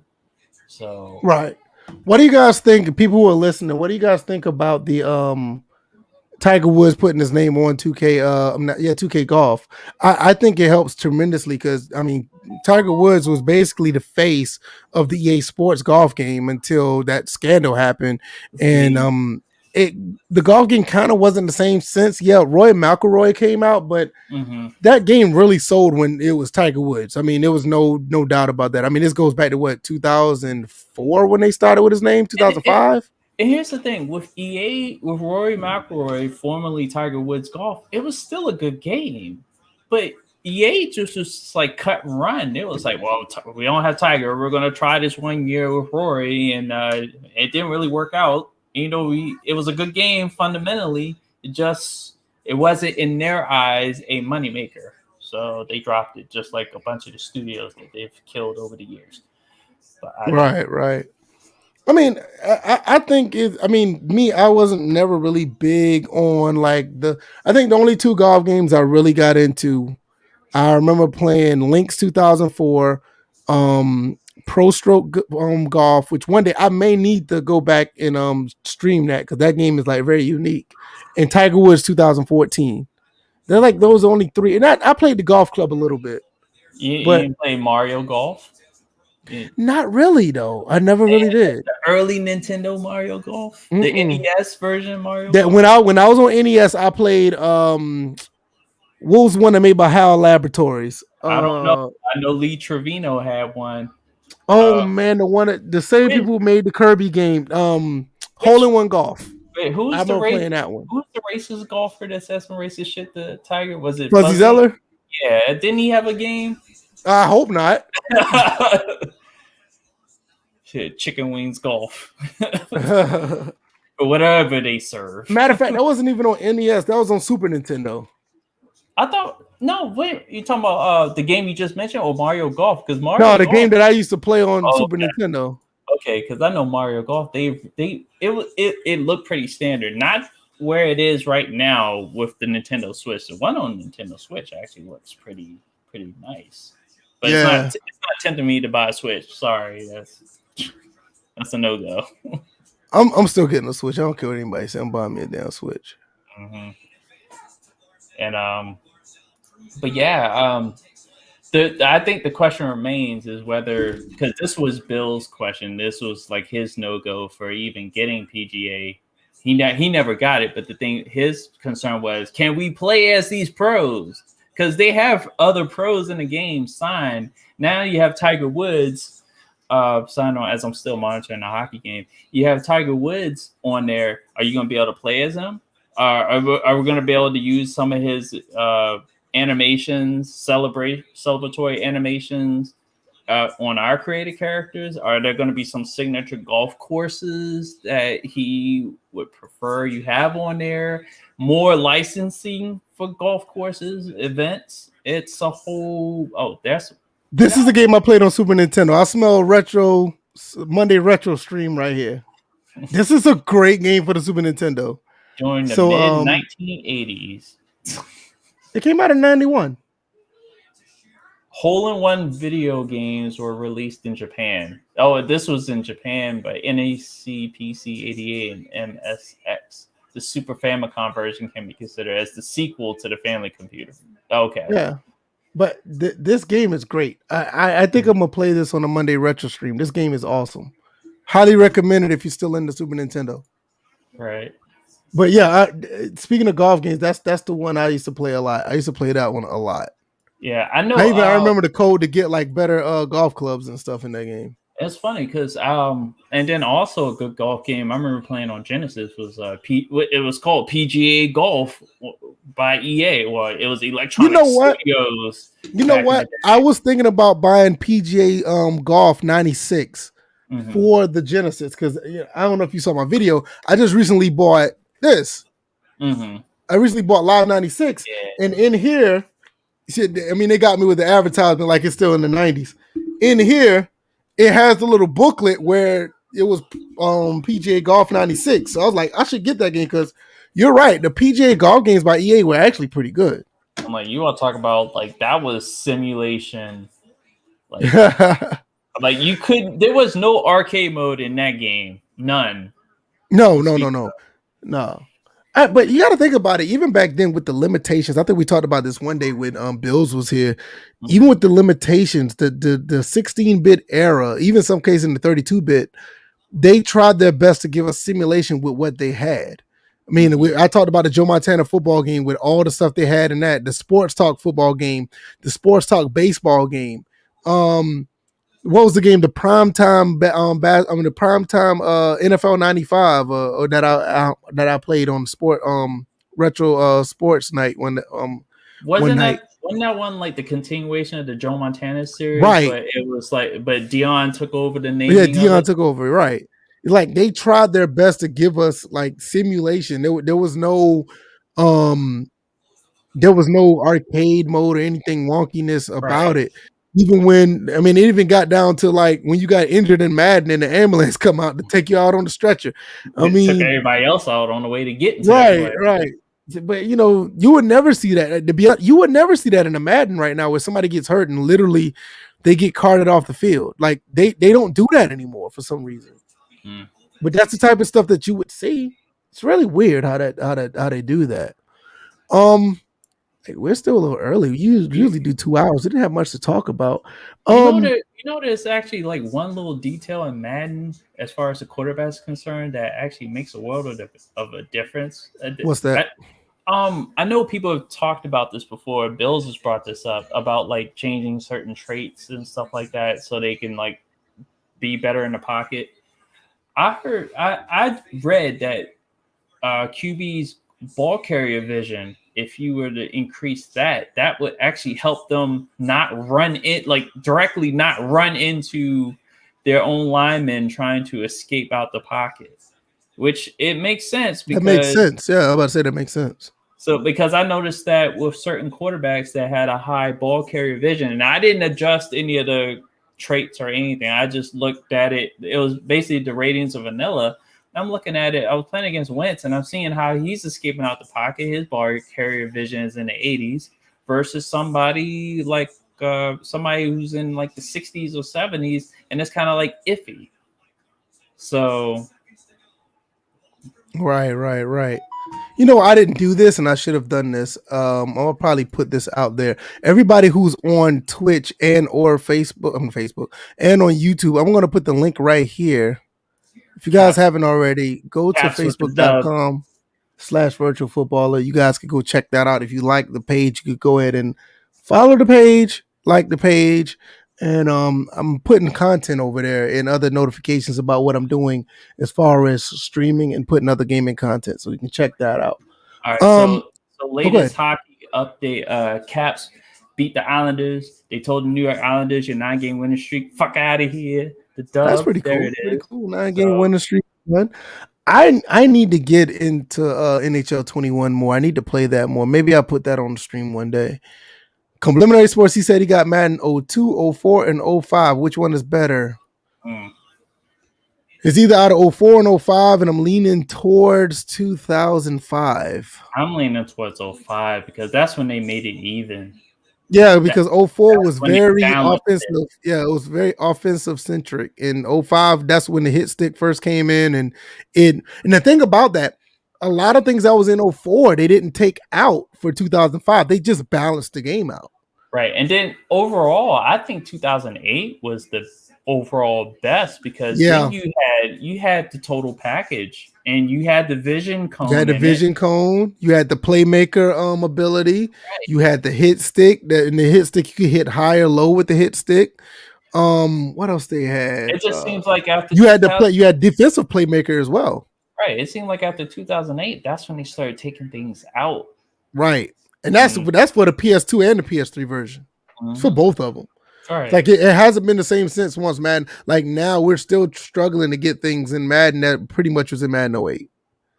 I shouldn't have to like force myself or just find things in Madden 21 to have fun with because I'm just doing it. I should have the total package of Madden 08 and then some. Like Right. even with their franchise mode, I mean, they had a real combine and all this other stuff we had to work out. You know, I it's remember just somebody did a documentary of how they did franchise mode on the previous gens versus how they do it now. And it's funny that the what they said was a more crude like patchwork of like random stuff that and it worked versus right, this planned little bit by little bit structured franchise mode that they put in. There's barely anything in it, which is kind of crazy. I'm like, you didn't you randomly put see Josh Lumen deserves the credit for those previous franchise modes. And like in Madden 12, the franchise mode was that was really the last gasp of the franchise mode. Josh Lumen, like you notice how you started not hearing about him as right. we got later on. Well, he's no longer a part of, I don't think he's a part of the company overall. I think he left, I think either last year or the year before. But it was funny how they just like pushed this man in the background. He's the one that you needed to push the forefront because he's the one that made your last best franchise mode. Right, So right, right. I'm like, Yeah, it's kind of weird how that played it because you just don't see it anymore. You know, well, You and Noble, you and SD are like two peas in a pod. SD, shout out to SD. He's over here on Twitter. I'm not Twitter, but on Twitch every now and then. He said Madden 12 was a great in my book. Still play it. You and a couple other people I know still play that game. It's either 12 or 25. Like people still play those two games. yeah, I could do without 12's gameplay though. I think 12 was okay. I didn't have a problem with 12 overall. I Well, mean, I'm like compared to some of the games before it, and even now the gameplay is better than 12. But as far as the franchise mode, that was the last big thing, yeah, 12 franchise mode was actually pretty good as well. right? It's pretty good. And then when I was on that rant earlier about wear and tear, I'm like they had it in their arena football game that they had out for a short second. They had like a injury wear and tear system in Right. place. And that's why it's just like I think it's just stupidity on EA's part to not use shit that worked in other games, even if it's between studios. NHL's injury system seems to be just fine, even without a wear and tear. Their injuries make sense. You don't get duplicate injuries, back to back in the same game. Each separate time you tried to play our franchise mode, it's ridiculous. Yeah, I'm with you on that. I think they would have been better off just focusing on franchise mode, but they got greedy, man. All they did is focus on the other stuff. All right. And it's really unfortunate that they did that. Because I think football, the game, you buy the game to play football. And I think they kind of took the football side out of it. It's really weird how they done Yeah, that. they made it more like what's a prominent RPG game? It made it more like Final Fantasy as far as how you upgrade and stuff like that. I'm like, a lot of franchise modes are RPGs. I'm not gonna deny that, but they literally made it They made Final it the Fantasy. forefront. Yeah. They made it Final Fantasy Madden for Right, the that's what franchise. saying. They made it the forefront. It's not because I mean, when you're playing a franchise mode, it is an RPG. Basically, you leveling up, or players get better as they go along, or they decline as they get older. I mean, that's basically how RPGs work. But the thing is, that Mhm. should be like secondary. It shouldn't be one of those things where it's to the forefront because it's gotten to the point where it's so bad as far as Mhm. being in the forefront to where you're paying to get leveled up players through mud. It's Yeah. not even a situation where you actually have to grind and get this quarterback to be better or get this running back to be better. They're literally just going out there and just saying, "Hey, buy this," you Mhm. know? Yeah, because even like just going back into the franchise mode, uh, just noticing that they took that dumbass reporter out of it whenever you start, and then some of the pop-ups as far as the scenario engine is concerned, which I still think is crap. Um, Even bringing up the offensive and defensive coordinators that pop up in the scenario engines as far as game planning stuff like that. I wonder if they're going to be lazy with because we already know they're gonna have coaching staff, they're gonna have a tree, offense, defense coordinator, whatever for next year. I'm like, dude pretty much revealed it in his video. But what if they just rested on their laurels that those scenario engine pop-ups are the effects from the coordinators, and that's it? They just put a pretty topping on top of it, like a pretty like they just put a pretty dress over top that scenario engine and called it the coaching staff. Right, right. That'd be They interesting. for those that are really interested in that, you better hope they don't rest their laurels on just leaving it dressed pretty with with Man 21's iteration of the coordinators. So Right, right. they better have something in terms of NHL's coaching carousel though. I mean, some fictional coaches and I stuff mean, like even that if they don't do integrate. that, I mean, just to put NCAA 14 one back in, that'd be a huge upgrade. I mean, either or, I would not be mad. Right. Because they have none at this point at the moment. I don't have anything else, but before we go, I got a question. Mm-hmm. Let's talk about these consoles for a second. Xbox is trying to kill the game with this Bethesda thing, and I don't want to get into the Bethesda part, Mm-hmm. but a lot of people are starting to gravitate towards the Xbox Series because of value. The Game Pass is going bonkers right now. The EA Play is doing really well over there. They're actually letting you play games all the way back from the regular or original Xbox, and people are gravitating towards it. I don't know what the numbers are. They're probably like PlayStation is still is leading, but Mm-hmm. a lot of people are starting to see a lot of value in there, and not only the Xbox Series X, but the S as well.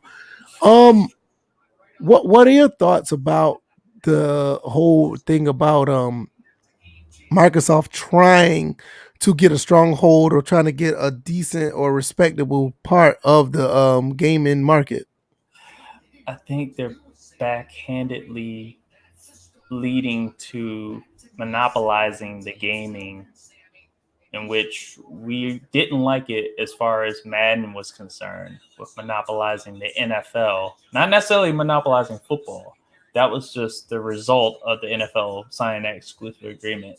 But with Microsoft and the strategy of buying up all these studios, some of them washed up studios, some studios that haven't made a big hit in quite some time, but slowly cornering the market to where Sony can, as far as third party is concerned, will only be able to work with certain uh, aspects where their only option is the first party, is a dangerous game that consumers are being caught in the middle of.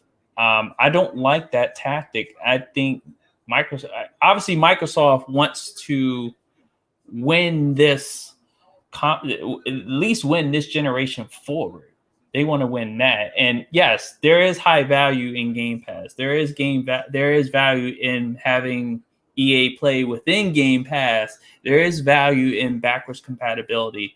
There's value in all those things, but it seems like it's like bait and switch. They're baiting consumers with all this. At the same time, they're taking away options on the back end, and folks are just they're I believe they're falling for it. It's very good what Microsoft is doing as far as the value, as far as the Game Pass and all that type of stuff. Uh, I think just to go to the actual hardware itself, that the Series S, no, I was thinking about that console at first, but they just recently refocused on 1080 60 frames per second gaming when initially they were aiming for 1440p 120 frames per second. So not saying they're not able to get 120 frames per second, but obviously it's the console in question that people are saying is holding back the next gen consoles, whether it's PlayStation or Microsoft. So I think they need to cut that console loose. Honestly, they need to cancel that. I have been watching to see what they've been doing with the Series S. Series S, me personally, I'd rather get the X.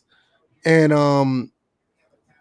It's just, to me, I find it amazing because the type of gamer I am, I think that X right now is perfect. I've been on record to say when these consoles first came out, I said that the Series X is probably going to be the one I get before the PS5. It is no shade against the PS5. It just, I see what Microsoft is doing, and I see the value behind getting a $500 console for what they're bringing.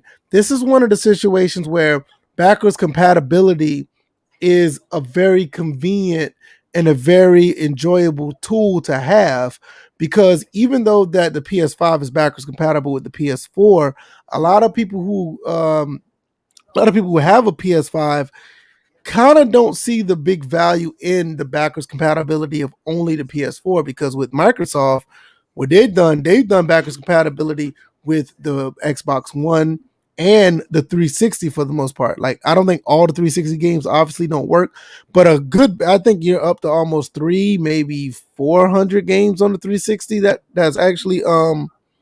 can actually work on the Series X. That's phenomenal.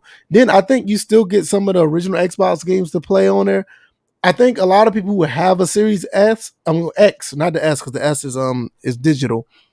Anyone who has the more superior version of the Xbox Series is basically getting their money's worth based on what some of these Xbox One games couldn't do performance wise.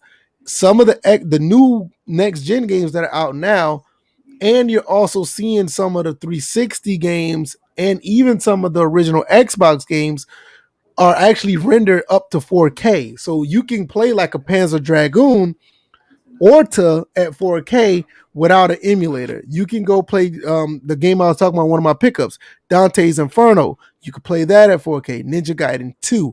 A lot of these games that people have played or may not have played, or they haven't played at high fidelity like this, they're getting the chance to experience in between the time of now and hopefully when the newer games start rolling out on the next generation. Me personally, I think I said this earlier. I may get a Series X sooner than later, but that's if I have to choose between the two. Right now, I'm just going to get either one that's actually readily available right now. If I find one before the other, obviously I'm gonna get one before them. But if I had the chance to choose, I would get an Xbox before I get the PS5 right now. And I know probably people going to ask, well, you got a PC. Why would you do that? I have a lot of games behind me on my 360 that's not on the PC version of Game Pass. Like, like for instance, I don't think Dante's Inferno is on the Xbox Windows Store on PC. Or if I wanted to play, I think they took down what you call it. What is that game they took down? I don't want to say Sunset Overdrive because that's on there. I think Hydro Thunder is another one that I would like to play. Oh man, there's so many other ones that they took off the store on the PC side. It's still on the console side, but like I think like every 3 or 4 months they take games down that's on the PC side. Because like I said, I don't even think. Let me look. I could look right now, but I think that's one of the reasons why we'll probably end up getting one eventually. So that's pretty much my spill on that. But Microsoft has a Microsoft are looking pretty good right now with this Bethesda thing and everything. They're looking really good. So all the Bethesda stuff is on PC as well. I'm looking at it right now. That's pretty neat. The onus for that Microsoft deal with Bethesda is on Bethesda because, like I said earlier, they haven't really produced the game that has people interested in checking them out. If anything, they hear about Bethesda. That's why Hard Eight likes to call them Bug Bethesda, and that's what they're known for. That's what their reputation is. They have a few games that people like to play, but right now it's like recent trend has them trending downward. Hopefully, with more money backing them with Microsoft, they can produce better games. But again, it's about resource allocations per studios under Bethesda. Because remember, you have Bethesda, but then you also have Bethesda sub studios. I think that they also If you're a first party studio, there's no reason why your games come out buggy at this point. Maybe the next few games that come out, because you've probably been working on them, but like games that are like supposed to be built from the ground up on the Xbox dev kit, the ones that's supposed to be like strictly exclusive for the Xbox that coming up down the road, there's no excuses to have like significant bugs like they had before. There's no, And, I mean, it's almost like any other first party title. Most of those games come out with very good quality, but that still should not be shouldn't be no exception to the rule, in my opinion. well, at the same time, there are other. I'm like, no game. Okay, I know this is a tired cliche, but no game comes out perfect. But Right. Microsoft also has had first party games under their, I mean, first party studios under their wings that have come out buggy. State of K2, even though it's a great game, came out buggy. What was it? Crackdown 3. Oh my God. Um, Right. yeah, so we're Like not going to when that game came out, the only way you could really play it was on PC at one point. right. So, and you look at Sony, you look at their first party games, and yeah, some of them do come out buggy, but I think I think Sony. the one that stuck out to me was Days Gone. That because it came out buggy, and they took away shit that was supposed to be in the game. That was the one big strike against Sony. I As far think as the that first and party. MLB The Show, those two games, they came out really bad. Like the last few What MLB The about Shows. MLB The Show? Yeah, those are the two first party games that just came out really bad. And I know, and I don't want to really I don't think this one is fair, but the Drake collection had a few bugs when it first came out too. When I went back to Mhm. play those I think it was the first one, Uncharted 1, when they remastered it and put it on PS4. That one came out with a handful of bugs as well. I I think it's could been fixed with a patch, but I can oh, go ahead. understand. I can understand that because I remember in developing games that were on a previous gen to bring them to the You next gotta gen. code You them have to, for it to work yeah. right. Yeah, Because what was it? I know either Clint or Rex has said this about Madden when they were going between generations, console generations, that the physics of the ball was different if you kept the coding the same on the previous generation into the next generation. So they had to code it differently, the physics, because they said they would kick the ball with the previous gen coding on the next gen, the ball would just fly right out. Like there was no gravity. So yeah. but you know the answer to that though is right. Yeah. They just should have made another game from the ground up on the next generation.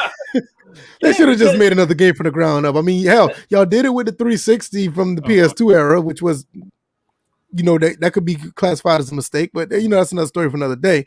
But when it came to the PS4, really, they really should have just made another engine for this game. They really should have. yeah, the main thing is that they right now there are certain things like they can't even and have not put any effort into explaining certain ratings, explain certain sliders. I don't think they can. Like just that one bit about the ball carrier vision, how like it more than likely takes care of the quarterbacks running into their own linemen is The logic is out the yeah. window. So it's just like and then some other stuff like obviously building the game from the ground up. You look at the fact that my biggest pet peeve presentation wise that all the players are the same height in these goddamn cutscenes. Like, come on. And, Yeah, and, yeah. and, and to tell you the truth, 2K is kind of guilty of it too. Because some of their pre-games, I noticed, I catch this shit. Some of their pre-games got players, Giannis and another person side by side. They're the same height. Like, no, that Middleton's shorter. That's not supposed to be.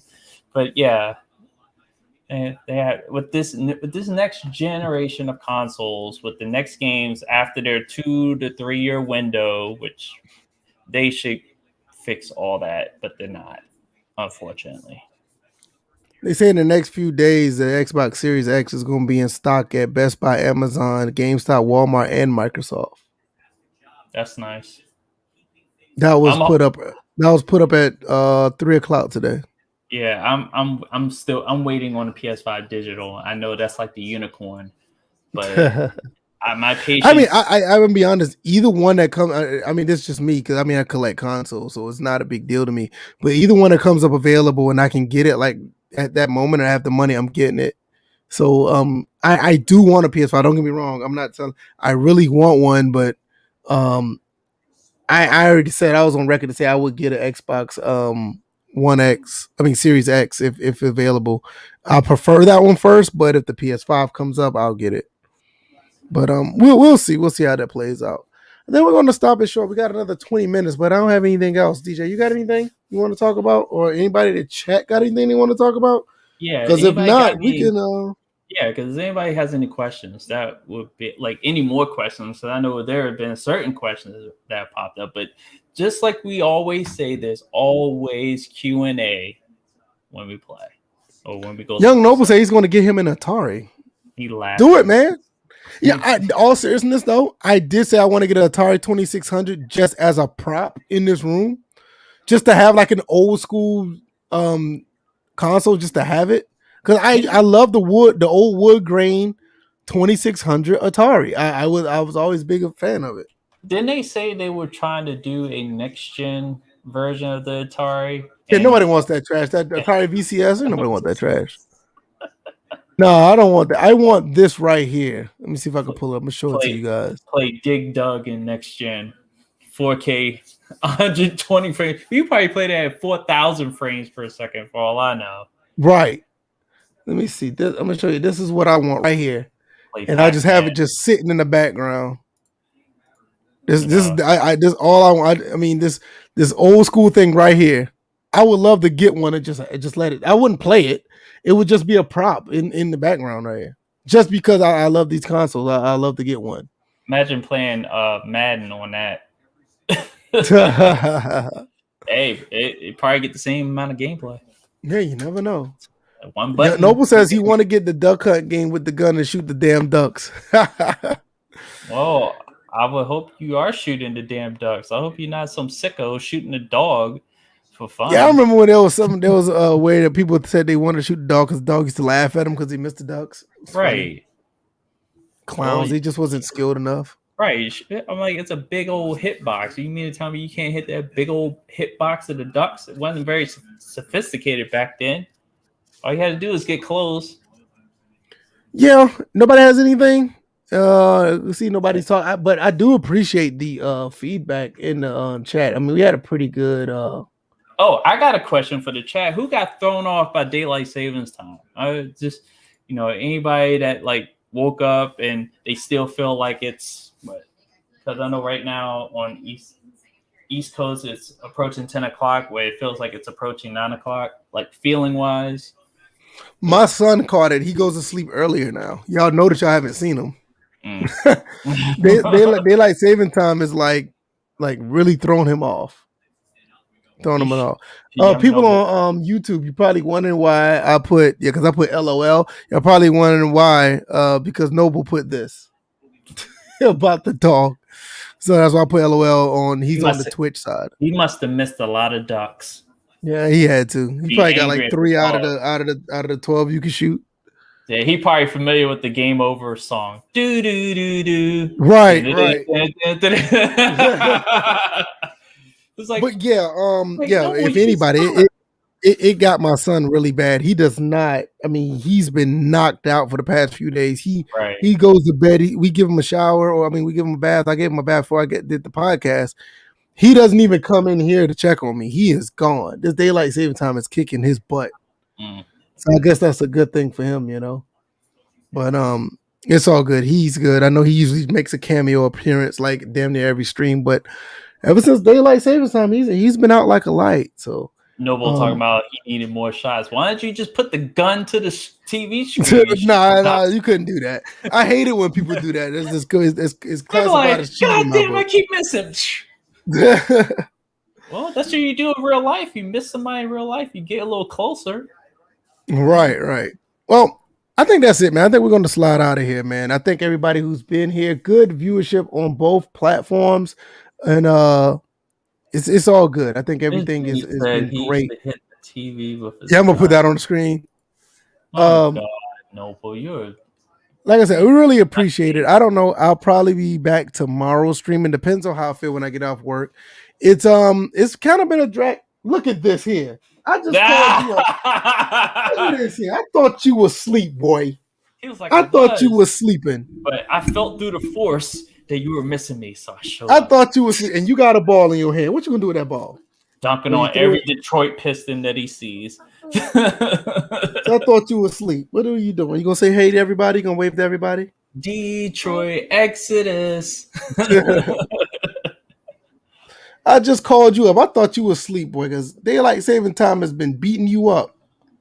Yeah, And what are you doing here? he actually looks like he's in a better mood. Look at him. All Yeah, happy. yeah, he's doing all right. He's doing good. You ready to go to bed? Because Daddy about to close out the podcast. He's getting Feels like sleepy I too. just woke up. No, but I don't have anything else, man. DJ, you got anything before we go? I don't have anything else. Just to let you guys know. Yeah, all right. Yeah, bye. Yeah. No, every time he gets a controller, he says all right, like he's playing. Right. And again, just to let everybody know, I'm not streaming tomorrow nor next week. It's my 2 weeks that I worked in on my Twitch channel. But just to let you guys know, at my website, I've updated it. No, I haven't written anything lately, but I have updated it. So you go to dj81.org. You will now see that my YouTube playlist of what the fuck just happened appears on the page. So now you have access to my YouTube playlist for what the fuck just happened, seasons 1 and 2, because season 3 will debut March 31st. So there you go. And you can also find me on Twitter, DJ81. That's where you can find me. Some of you like to harass me. No, you guys haven't done that yet. But other than that, another good show. Talked about NFL free agency. And did his picture freeze? Yeah, it did. I just noticed it. Somebody cut his internet. Man, that is crazy. Yeah, if I'm not in jail, yeah, that was a thing. I was in jail for about, he dropped out. He's probably going to come back in a few seconds. But yeah, I was in Twitter jail for, 12 hours that day? All because I called, what's his name? A Han. I'm not going to say the whole thing because I'm not trying to get VF's channel stricken, especially since we're multi-streaming from Twitch and YouTube. And eventually, according to what he said earlier, we're going to be triple streaming Facebook, Twitch, and YouTube. So yeah, other than that, VF, you're back. Yeah. Thank God for SSDs, right? Hey, let me show you. I'm gonna show you the power of an SSD. Let me tell you what my son did. My son put his foot on the power of my PC. Oh. PC went off. It just he straight shut down my PC. But I'm back because of the power of an SSD. As he hits mute on his. This is hilarious. First, the power goes out, and now the mute button is in effect. I'm not doing this. I have no control over this. I know I once kicked him off my show, but oh man, this is pretty hilarious. So all the bad things in life are happening to VF and only VF, and he's back. There you go. Yeah, I don't know what it is. Like right then, like my mic just went off. I don't know what it is. It's weird. Probably because it was resetting itself. But yeah, that's how fast I was able to get back into the on my computer because of the my SSD. Yeah, it literally pretty much came back on. My son put his foot on the power, and that's what happened. Once he put his foot on the power button, it went off. I didn't even know because he was sitting on my lap. And it just went out. But I'm here. Let me do this outro. Like I said, I'll probably be back on tomorrow. Depends on what time I get off work. I'll probably be streaming some sports title. I plan on doing probably Madden or NHL, one of the two. It just depends on how I feel when I get off. But if I do NHL, I'd rather do NHL on the weekend because it's easier for me to it's easier for me to actually go through the motions and start off a franchise or whatever, or just play with certain settings instead of just playing throughout the just a couple of hours. Madden already got it set up on my franchise, so I'll probably do it that way. Just play uh I'll probably just play straight through my third or fourth week preseason. I can't remember. I think I'm in week 4 in the preseason, year number 2. So Mm, pretty much that's gonna be it. Um, I think DJ already said it about looking over there on the Facebook side of things. I'm over there on Facebook. That's always a plus. Um, going to expand some more things as far as content. I'm always going to be here on Twitch and YouTube, and I'm glad that everybody is enjoying the return to YouTube because a lot of people was not really satisfied with the quality of Twitch. It's been really acting up on for people, but still getting pretty decent numbers over there, so that's a good thing. I'm for really thankful for all you guys are watching over here. So I really appreciate it. So I think that's pretty much gonna be it. I don't have anything else. I So don't I need. guess we'll just see you guys. I'll see you probably tomorrow. Definitely we'll see you guys on Thursday. Mhm. Could have been a better outro, but hey, you know how it is. My son, man, I thought he was asleep. He comes in and disrupt everything, right? Hey, sometimes the organic outros are the best outros. I agree. I agree. All right, well, I'm gonna get up out of here. You guys be safe, you guys be blessed, and you guys take it easy. And we'll see you guys next time. Check out all the stuff in the description, and we'll see you guys then. All right, guys. Peace. Peace and go Caps. Fuck out of here, Islanders.